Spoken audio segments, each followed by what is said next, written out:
تو سبق یہ ملا کہ جب صراط مستقیم سے ہٹے، وہ صراط مستقیم چاہے لمبی جا رہی ہو اور چاہے اس میں موڑ توڑ آ رہے ہوں، لیکن اگر اس سے ہٹے تو ہٹنے کا نتیجہ بالآخر گمراہی ہے، اور اس گمراہی جو ہے وہ عقل سے دور نہیں ہوگی، وہ کسی کے ہاتھ پکڑ کر لے جانے سے دور ہوگی۔ تو یہ مستقیم کے معنی یہ ہے کہ وہ سیدھے جا رہا ہے اور اس سے دائیں بائیں نہیں مڑتا، دائیں بائیں نہیں جاتا، یہ ہے مستقیم۔ قرآن کریم نے جو سورہ فاتحہ میں ہر روز ہم سے کہلواتے ہیں اللہ تعالیٰ، کیا کہلواتے ہیں؟ اہدنا الصراط المستقیم، ہمیں صراط مستقیم پر پہنچا دیجئے، یہ مانگتے ہیں، یہ مانگنا سکھایا ہے۔ کیونکہ اگر اللہ تعالیٰ کی طرف سے ہدایت نہیں ہوگی صراط مستقیم کی تو اسی طرح بہکتے رہیں گے کہ کبھی دائیں مڑ گئے کبھی بائیں مڑ گئے۔ تو اللہ تبارک و تعالیٰ نے مستقیم کی صفت جو ہے یہ بڑی معنی خیز بیان فرمائی۔ وَأَنَّ هَذَا صِرَاطِي مُسْتَقِيمًا فَاتَّبِعُوهُ، پیغمبر فرماتے ہیں یہ میرا راستہ ہے جو سیدھا جا رہا ہے جنت کی طرف، بس اس کے پیچھے چلو، اس کے دائیں بائیں نہ ہٹو۔ الحمدللہ الذی انزل علی عبدہ الکتاب ولم یجعل لہ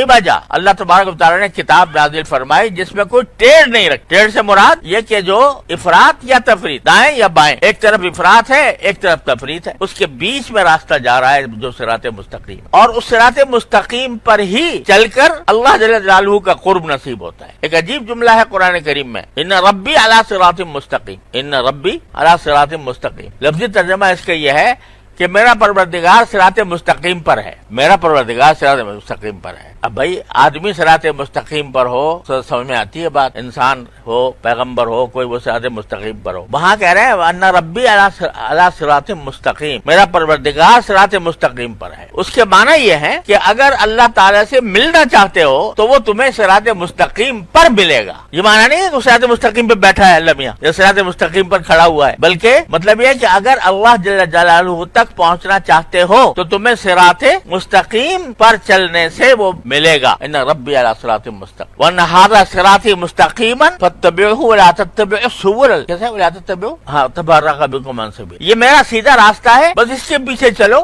اور ادھر ادھر جو راستے نکل رہے ہیں ان کی طرف نہ جاؤ کیونکہ وہ تمہیں گمراہ کر کے غلط راستے پر ڈال دیں گے۔ تبرک بکم عن، تو استقامت جو ہے در حقیقت دوسرے الفاظ میں اگر آپ اس کو تعبیر کرنا چاہو تو اعتدال کرا، جس میں نہ افراط نہ اس میں تفریط۔ اب یہ جو فرمایا جا رہا ہے کہ مجھے اخلاق مستقیم عطا فرمائی، اخلاق کیسے مستقیم ہوتے؟ جیسے میں نے ابھی عرض کیا اخلاق میں کچھ چیزیں ہیں جو فطری طور پر اللہ تعالیٰ نے رکھی ہے، انسان غصہ رکھا ہے، ایسا نہیں ہے کہ کوئی آدمی ایسا ہو جس کو غصہ جس کی طبیعت میں ہو ہی نہیں، طرح سے غصہ ہے، رکھا ہے اللہ تعالیٰ، لیکن اس کا اگر صحیح استعمال صحیح محل پر ہوگا تو یہ خلق مستقیم ہے، اور اگر غلط جگہ پر ہوگا اور غلط طریقے سے ہوگا تو وہ غیر مستقیم ہے، وہ ٹیڑھا ہے۔ اب یہ غصہ اس لیے رکھا ہے اللہ تعالیٰ نے کہ انسان اپنا دفاع کر، غصہ کاہے کے لیے ہے؟ اپنا دفاع کرنے کے۔ اگر فرض کرو کوئی دشمن حملہ آور ہو جائے آپ کے اوپر اور طبیعت میں غصہ پھر بھی نہیں آ رہا، بیٹھے آرام سے، سمجھے، تو کیا ہوگا؟